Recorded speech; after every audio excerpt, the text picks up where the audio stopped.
मन पर छाया है। सुनता हूँ मैं हर पल लेकिन तुमने ये बतलाया है। सोच की कोई दिशा नहीं पर समझ की सुंदर काया है। Born to be remembered, born to be remembered, born to be remembered, born to be remembered। नमस्कार। वैसे नए साल का पहला महीना पूरा हो चुका है, ठंड भी खत्म होने लगी है, लेकिन डोंट वरी, हम अभी भी आपके साथ हैं। तो चलिए फिर मेरे यानी बबीता जैन के साथ शुरू करते हैं बॉर्न टू बी रिमेम्बर्ड का एक और नया सफर। सबसे पहले बात एक ऐसे भारतीय वैज्ञानिक की जिनके काम तो आज भी चिकित्सा जगत में बुनियाद बने हुए हैं, लेकिन इनका नाम इन सब के बीच कहीं धुंधलाता सा जा रहा है, जबकि इतिहास ने इन्हें आज भी हमारे बीच जीवंत किया हुआ है। आज ही के दिन 1915 में पश्चिमी बंगाल के हुगली जिले में जन्मे शंभुनाथ डे ने कॉलरा के टॉक्सिसिटी का पता लगाकर इसका इलाज ढूंढने में महत्वपूर्ण भूमिका निभाई थी। मशहूर वैज्ञानिक रॉबर्ट कोच द्वारा कॉलरा के एजेंट बैक्टीरिया का पता लगाने के बाद जो शोध इस बीमारी की तह तक जाने में कामयाब हुआ, वो डे द्वारा ही किया गया था। इन्होंने कॉलरा एजेंट द्वारा शरीर पर पड़ने वाले फर्क को न सिर्फ देखा, बल्कि किलर डिजीज कहे जाने वाले कॉलरा का इलाज ढूंढने में भी मदद की।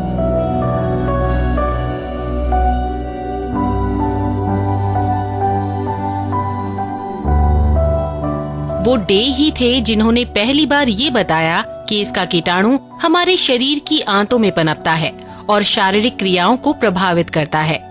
शंभुनाथ डे के पिता एक छोटे से व्यापारी थे, इसीलिए इन्होंने अपनी शिक्षा अपने अंकल की मदद से पूरी की। बचपन से ही वो एक असाधारण बुद्धि के मालिक रहे थे। 1939 में कोलकाता मेडिकल कॉलेज से डिग्री प्राप्त की और फिर 1942 में ट्रॉपिकल मेडिसिन में अपना डिप्लोमा पूरा किया। ट्रॉपिकल मेडिसिन के तहत उन बीमारियों के कारणों को ढूंढने की कोशिश की जाती है जो अमूमन उष्णकटिबंधीय क्षेत्रों में पाई जाती हैं, जैसे मलेरिया, डेंगू, कॉलरा अक्सर महामारी का रूप ले लेती हैं। 1949 में शंभुनाथ डे ने लंदन से पैथोलॉजी में अपनी पीएचडी पूरी की और फिर भारत वापस आकर शोध करने का फैसला लिया। स्वदेश आते ही इन्होंने किलर डिजीज कॉलरा की पैथोजेनेसिस यानी बैक्टीरिया की उत्पत्ति को जानने पर अपने शोध कार्यों का सिलसिला शुरू किया और लगातार अपनी खोजों को प्रकाशित भी करवाते रहे। इनके महत्वपूर्ण कार्यों के कारण ही 1955 में इन्हें कोलकाता मेडिकल कॉलेज में पैथोलॉजी और बैक्टीरियोलॉजी डिवीजन का प्रमुख बना दिया गया। इस पद पर इन्होंने सेवानिवृत्त होने तक कार्य किया और कॉलरा और इसके उत्पत्ति पर आधारित तकरीबन 30 शोध पत्र प्रकाशित किए। 1986 में द साइंटिस्ट जर्नल के संपादक व संस्थापक यूजीन गारफील्ड डे की प्रशंसा करते हुए कहा था कि 1959 में डे ही वो इंसान थे जिन्होंने बताया था कि कॉलरा बैक्टीरिया अपने विष को शरीर के भीतर छोड़ता है। इसी को आधार बनाकर ऐसी दवाओं पर खोज शुरू हुई थी जो शरीर में इस जहर को न्यूट्रल यानी निष्क्रिय कर सके। इस वक्त डे का शोध पत्र enterotoxicity of bacteria free culture filtrate of vibrio cholera पर किसी ने ध्यान नहीं दिया, लेकिन आज यही शोध इतिहास में कॉलरा पर हुए शोध के क्षेत्र में मील का पत्थर माना जाता है। शंभुनाथ डे ने जिस वक्त अपने शोध कार्यों को पूरा किया, उस वक्त उन्होंने कोलकाता के बहुत से संस्थानों की प्रयोगशालाओं का इस्तेमाल किया था, क्योंकि किसी एक जगह पर सभी सुविधाएं नहीं मिल सकती थीं। बड़े ही सरल व किफायती तरीके से इन्होंने अपने लक्ष्य को पूरा किया और साथ ही देश की प्रयोगशालाओं में ऐसे शोध करने के मानक भी स्थापित किए। नोबेल विजेता प्रोफेसर लीडरबर्ग का मानना है कि डे द्वारा किए गए क्लिनिकल परीक्षण से ही इन्हें पता चला कि बच्चों में कॉलरा की मुख्य वजह डिहाइड्रेशन का होना है, जिसके आधार पर ही प्रोफेसर लीडरबर्ग ने ओरल रिहाइड्रेशन थेरेपी यानी ORT की खोज की। इसकी मदद से शरीर में तरल पदार्थों की मात्रा बढ़ाकर कॉलरा के विष को कम किया जा सकता है और इस तरीके से अब तक लाखों जिंदगियों को बचाने में मदद मिली है। शंभुनाथ डे एक ऐसे सच्चे वैज्ञानिक थे जिन्होंने कभी किसी पद को पाने की इच्छा नहीं रखी और इसीलिए 1973 में कोलकाता मेडिकल कॉलेज से रिटायर होने के बाद भी निस्वार्थ भाव से बोस इंस्टीट्यूट में अपने शोध कार्यों को बढ़ाने में लगे रहे। दरअसल डे शरीर में मौजूदा कॉलरा विष को शुद्ध करने का तरीका इजाद करना चाहते थे, लेकिन प्रयोगशाला में उस वक्त प्रोटीन प्यूरिफिकेशन टेक्नोलॉजी उपलब्ध न होने के कारण उनका ये कार्य पूरा नहीं हो सका। ये इनके शोध कार्यों की ही व्यापकता का प्रभाव था कि 1978 में नोबेल फाउंडेशन ने कॉलरा और इस पर आधारित दूसरे डायरियाज के लिए आयोजित किए 43वें नोबेल सिंपोजियम में डे को आमंत्रित किया था। ताउम्र चिकित्सा विज्ञान की निस्वार्थ सेवा करने वाले इस वैज्ञानिक ने उम्र के 70वें पड़ाव पर दुनिया को अलविदा कह दिया, लेकिन उनके कार्य अभी भी वैज्ञानिक समुदाय को आगे बढ़ाने के लिए मदद कर रहे हैं। आज शंभुनाथ डे को उनकी जयंती पर समस्त विज्ञान जगत और हमारी पूरी टीम दिल से सलाम करती है।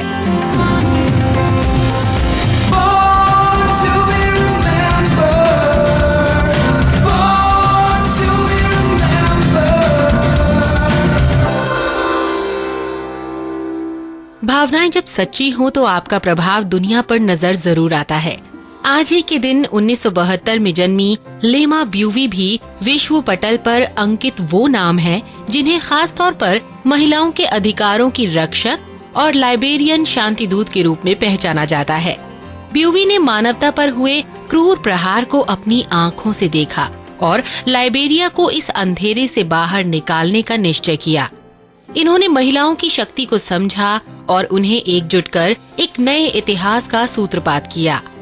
ब्यूवी मात्र 17 वर्ष की थीं जब लाइबेरिया में सिविल वॉर शुरू हुआ था।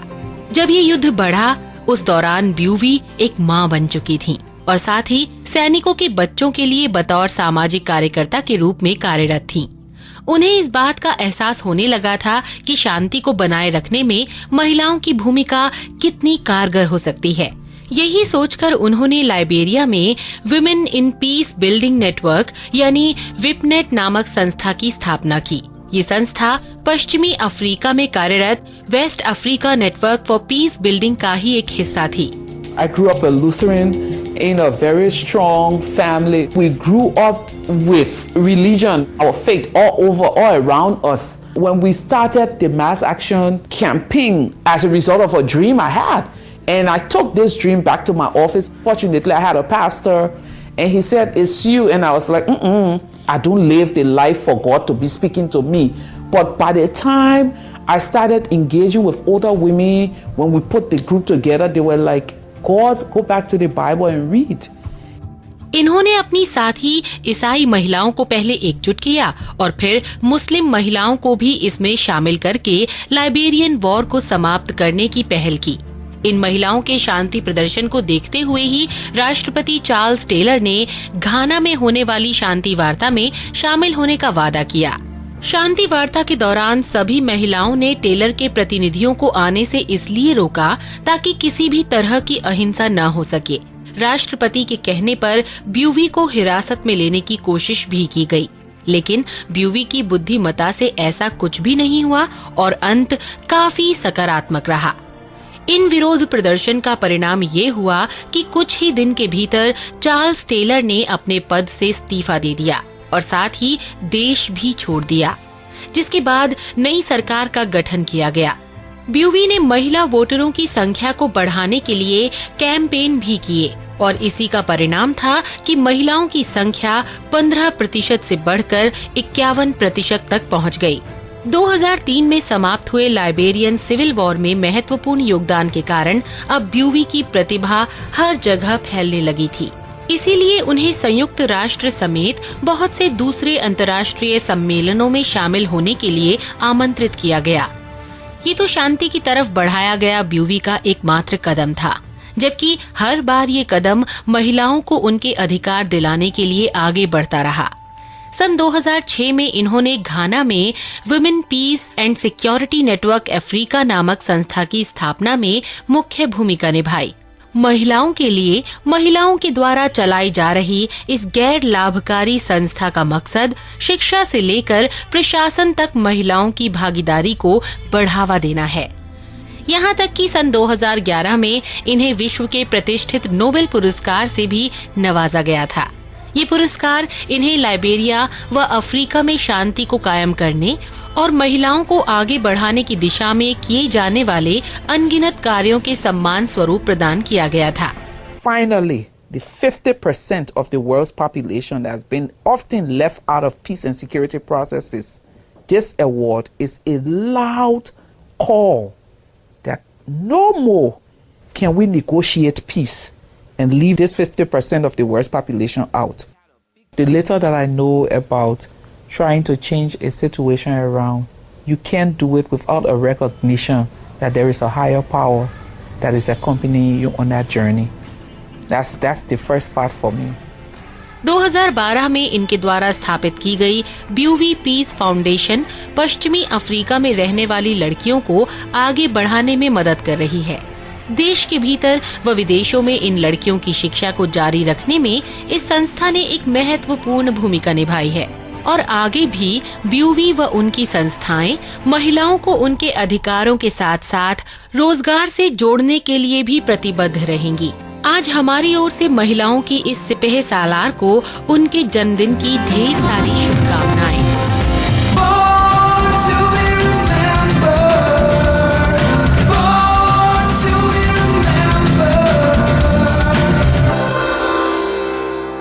वैसे श्रोताओं, किसी ने सच ही कहा है कि जब इंसान अपने आप पर भरोसा करता है तो फिर दुनिया भी उसे ज्यादा देर तक नजरअंदाज नहीं कर सकती। कार्यक्रम की हमारी अगली हस्ती हॉलीवुड से है, लेकिन वो हम सब के लिए किसी प्रेरणा से कम नहीं है। कई बार लोग अपने इरादे सिर्फ दूसरों की वजह से बदल देते हैं, जबकि नाम उनका रोशन होता है जो उन्हें पूरा करके ऐसे लोगों की जुबान बंद करा देते हैं। 1 फरवरी 1901 में ओहायो में जन्मे क्लार्क भी एक ऐसे ही शख्स थे जिन्हें हॉलीवुड कभी नहीं भूल सकता। As a teenager, he had a squeaky voice, a scrawny body, and ears that stuck out like jug handles. You know what happened on his first performance on stage? He tripped and fell on his face. Now, that's not an auspicious beginning for a king, but a king Clark Gable was. On top of the heat for over 30 years, this was the leading man that men and women liked equally. Whether he was roping wild horses with Marilyn Monroe, hitchhiking with Claudette Colbert, or telling Scarlett that he didn't give a damn. वैसे जिस वक्त इन्होंने Hollywood में प्रवेश किया था, उस वक्त सभी ने इनका मजाक उड़ाया और कहा कि तुम भला कैसे लीड रोल में आ सकते हो, तुम्हारे तो कान इतने बड़े हैं। लेकिन पता है आपको, क्लार्क ने सभी की बातें एक कान से सुनी और दूसरे से निकाल दी। वो अपनी धुन के पक्के थे, उन्हें अपनी काबिलियत पर पूरा भरोसा था और फिर उनकी कोशिशों ने ही उन्हें हॉलीवुड की कई सुपरहिट फिल्मों का हिस्सा बना दिया।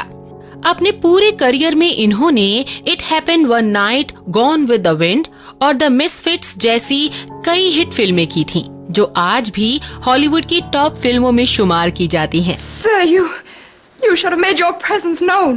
In the middle of that beautiful love scene? That wouldn't have been very tactful, would it? But don't worry. Your secret is safe with me. Sir, you are no gentleman. And you, miss, are no lady. Oh. But don't think that I hold that against you. Ladies have never held any charm for me. First you take a low common advantage of me, then you insult me. I meant it as a compliment.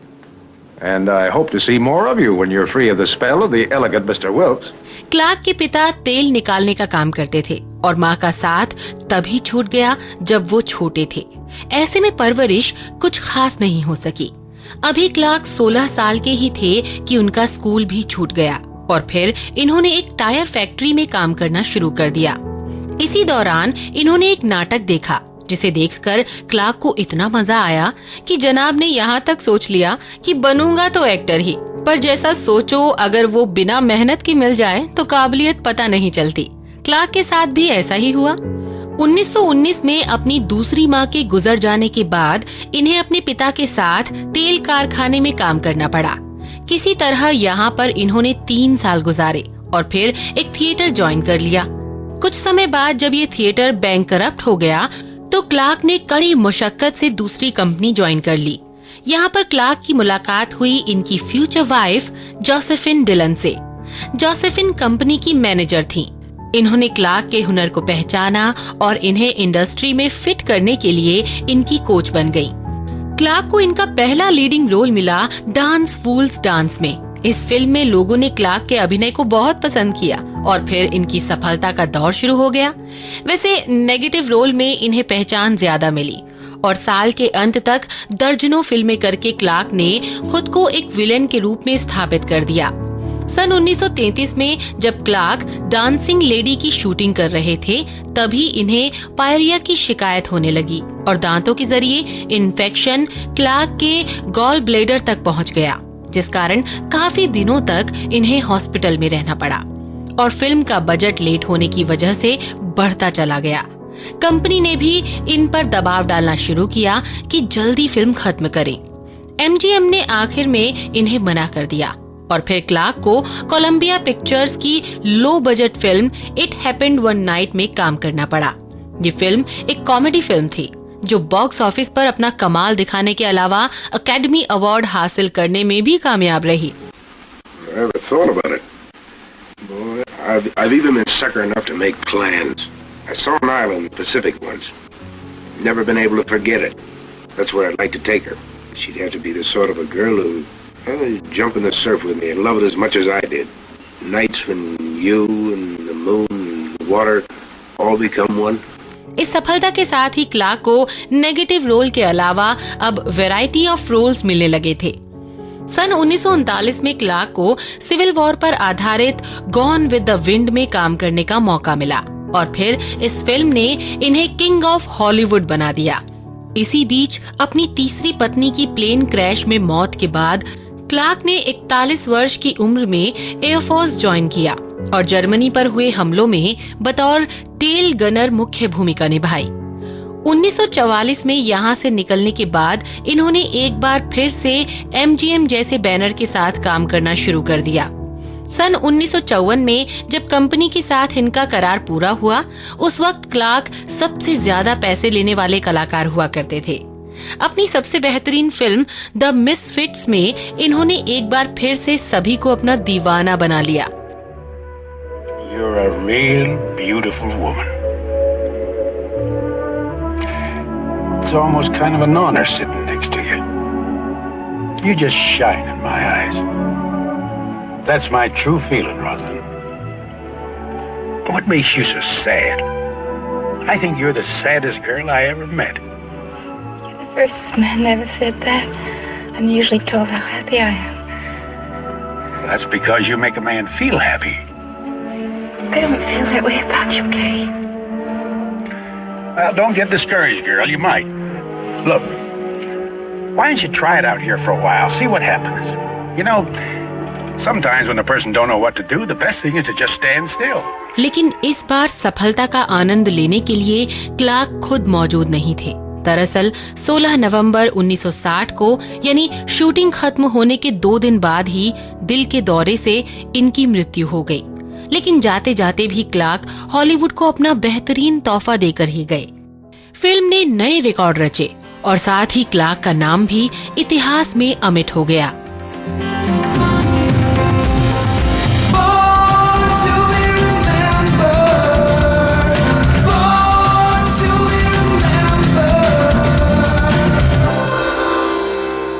Bharat देश की सभ्यता काफी प्राचीन है और प्राचीन काल से ही यहाँ कबड्डी और पहलवानी के खेल शौकिया तौर पर खेले जाते रहे हैं। लेकिन कल और आज में अंतर देखें तो अब ये खेल मात्र शौक नहीं बल्कि देश के गौरव को भी प्रदर्शित कर रहे हैं। कुश्ती और मुक्केबाजी जैसे खेलों से जुड़े खिलाड़ी अंतर्राष्ट्रीय स्तर पर अच्छा प्रदर्शन करके देश को आगे बढ़ाने में लगातार अपना योगदान कर रहे हैं। आज एक ऐसे ही खिलाड़ी का जन्मदिन है जिन्होंने रेसलिंग में न सिर्फ अपने खेल से अब तक कई पदक हासिल किए हैं बल्कि भावी पीढ़ी को भी ऐसा करने के लिए प्रशिक्षण दे रहे हैं। इनका नाम हम सब अच्छी तरह से जानते हैं। जी हाँ श्रोताओं, हम बात कर रहे हैं 1 फरवरी 1955 को दिल्ली के बवाना में जन्मे विश्व स्तरीय रेसलर सतपाल सिंह की। पहलवान गुरु हनुमान ने इनकी प्रतिभा को पहचाना और सतपाल को एक विख्यात पहलवान बनाने में महत्वपूर्ण भूमिका निभाई। सन 1982 के पहले एशियन गेम्स में ही इन्होंने भारत का प्रतिनिधित्व करते हुए स्वर्ण पदक जीता और देश को उन पर गर्व करने का मौका दिया। वैसे ही उनकी पहली जीत नहीं थी। इससे पहले 1979 में एडमंटन में आयोजित की गई कॉमनवेल्थ रेसलिंग चैंपियनशिप में भी इन्होंने स्वर्ण पदक जीता था और 1981 में पाथ में आयोजित इसी प्रतियोगिता में सतपाल सिंह ने दोबारा से स्वर्ण पदक हासिल किया। इसके अलावा इन्होंने कई बार विश्व रेसलिंग चैंपियनशिप में भी बेहतरीन प्रदर्शन किया है। सतपाल सिंह का नाम सिर्फ उनके खेल के दम पर ही नहीं बल्कि उनके शिष्यों के जरिए भी कई बार चर्चा में रहा है। सन 2008 में जब उनके शिष्य सुशील कुमार ने बीजिंग ओलंपिक्स में पदक जीता तो लोगों को एक बार फिर से सतपाल सिंह के खेल की यादें ताजा हो गयी। 16 या 17 साल पहले ये मेरे पास आए थे, इसके पिताजी और मेरे बड़े भाई साहब जो धारा सिंह जी हैं, तो वो इनको लेके आए थे। तो मैंने इसका पहले दिन ही ट्रायल देखा, इसको कुश्ती लड़ा के देखा और इसके अंदर जो चीज थी वो पहले दिन से ही एक स्टील था। स्टील का मतलब था कि उसका इतना दिमाग और इतना बिल्कुल जैसे, तो उसी दिन से मुझे लग गया था। मैंने भाई साहब को कहा भी, मगर ये तो बहुत बड़ा पहलवान बनेगा। सुशील कुमार ने अपने गुरु को सन 2012 में एक बार फिर से उन पर गर्व करने का मौका दिया। इस बार सुशील ने लंदन ओलंपिक्स में रजत पदक जीतकर अपना नाम इतिहास के पन्नों में दर्ज करवाया था।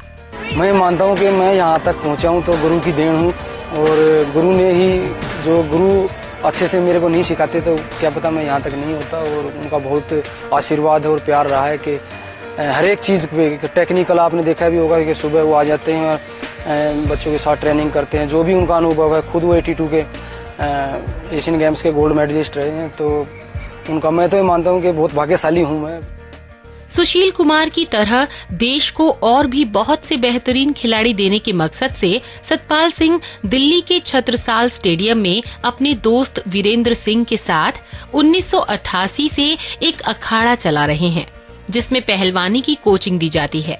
सतपाल सिंह के बेहतर प्रदर्शन के लिए इन्हें बहुत से पुरस्कारों से भी नवाजा गया है।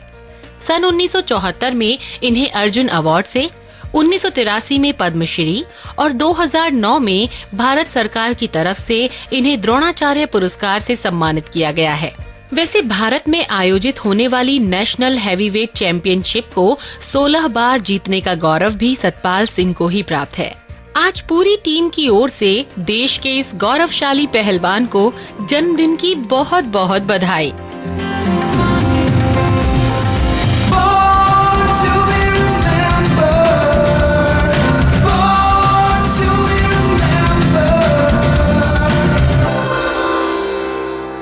और इसी के साथ हमारा ये सुहाना सफर यहीं पर समाप्त होता है। अपनी दोस्त बबीता जैन को यहीं पर दीजिए इजाजत। ख्याल रखिएगा अपना। नमस्कार।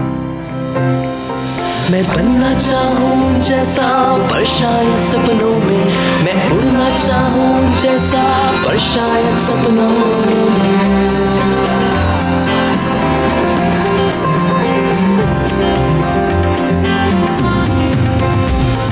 सपनों की है उड़ान, कांटे बन गए फूल समान, रोक न पाए वो मुझको मुट्ठी में मेरी है आसमान।